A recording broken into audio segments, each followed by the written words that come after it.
Lanjutkan dalam membahas kitab Fathul Qorib ini.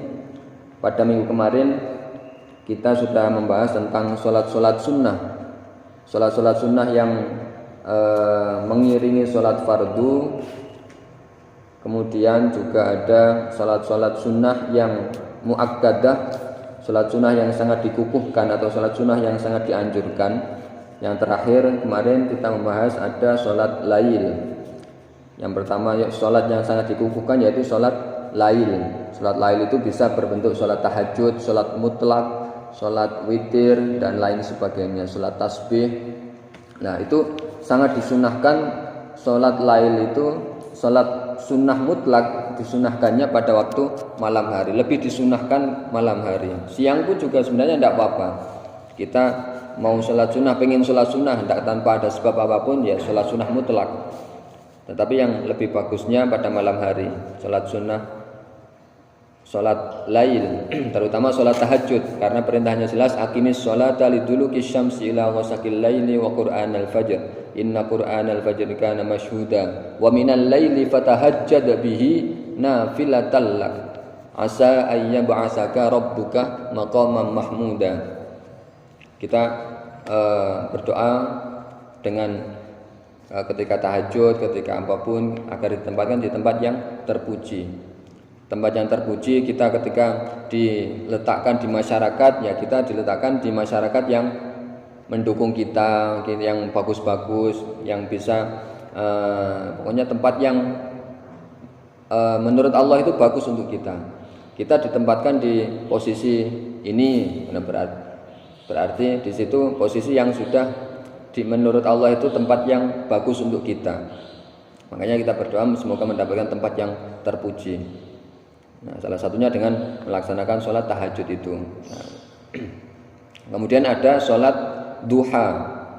Dulu ketika saya masih sekolah pernah dijelaskan sama guru saya, sama ustadz, bahwa kita ketika ada 3 sholat yang itu adalah istilahnya guru saya itu adalah segitiga takorrub. Segitiga takorrub. Takorub itu mendekatkan diri kita kepada Allah. Segitiga takorub itu 3 sholat sunnah yang sangat dianjurkan dan kita usahakan untuk setiap hari melakukannya. 3 sholat sunnah ini apa? Segitiga takorub ini. Kata guru saya, yang pertama itu sholat duha. Sholat duha. Yang kedua sholat witir. Sholat witir. Yang ketiga sholat tahajud. Jadi 3 sholat ini kalau bisa setiap hari jangan kita tinggalkan. Sholat duha, witir dan tahajud. Sholat duha minimal 2 rakaat lah, tidak masalah. Minimal 2 rakaat. Kemarin di dalam kitab sudah dijelaskan minimal sholat duha itu 2 rakaat, paling banyak 12 rakaat.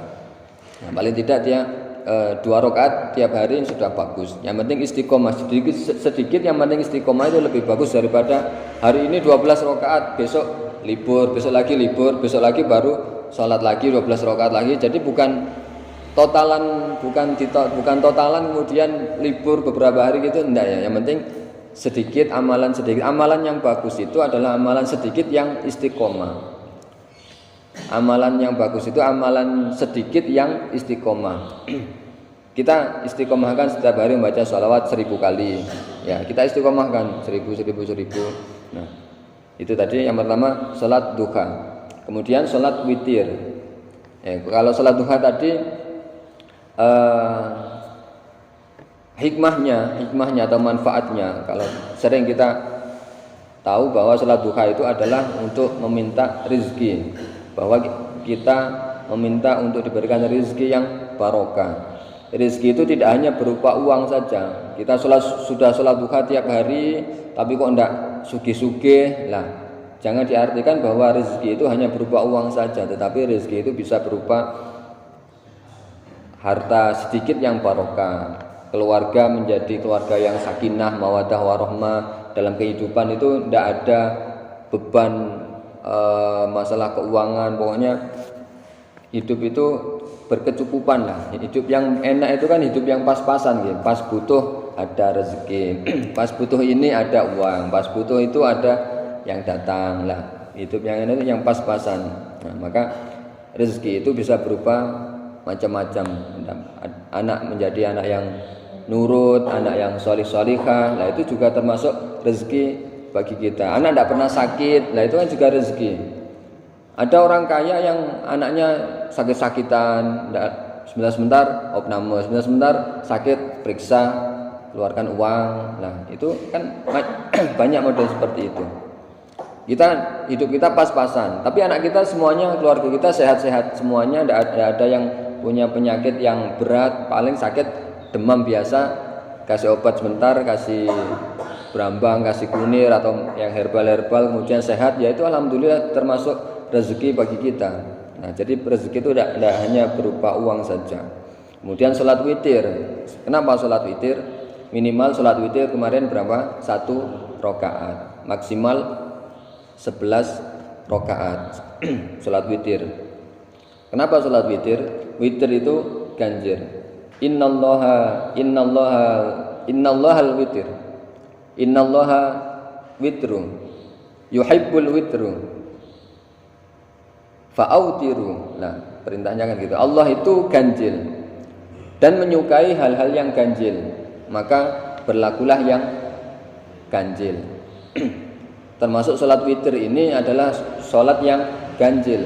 Nah, karena maka Allah itu suka kalau kita melakukan sholat witir atau sholat yang ganjil ini. Ya, karena Allah itu ganjil, suka hal-hal yang ganjil. 1 ganjil, 3 ganjil.